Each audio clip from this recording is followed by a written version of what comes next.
Hi you guys, welcome to my channel. Today's video is cleaning the Dyson V8 Animal cordless vacuum, and I'm just going to show you guys what I do to clean it. I have not cleaned this one specifically before, but I have cleaned my Dyson V6 before, so I'm assuming it's a similar process, but I'm going to walk you guys through it as well. If this is your first time here, welcome, and hopefully you subscribe to my channel and find this video really helpful for you.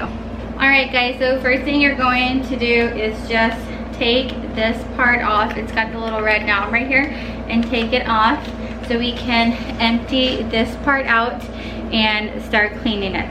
And then you just lift this up to empty the trash can. You probably know this by now because you have to empty this out pretty frequently.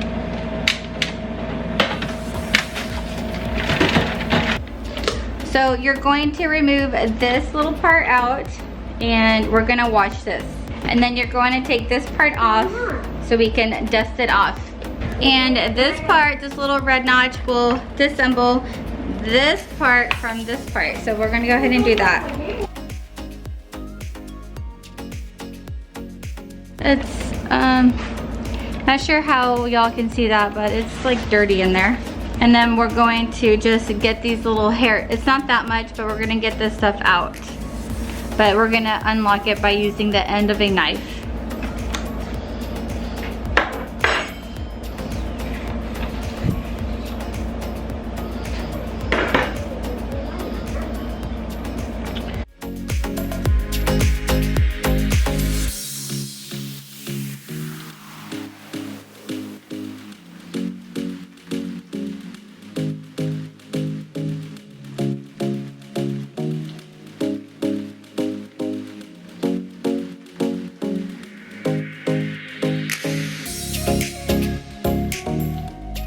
Alright, and you're going to use a little brush like this to try to get in the grooves and get all that dust out of there.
I'm going to let this sit outside in the sun for 24 hours. So I'm going to go ahead and put it back together, and all I have to do tomorrow is put the filter back in.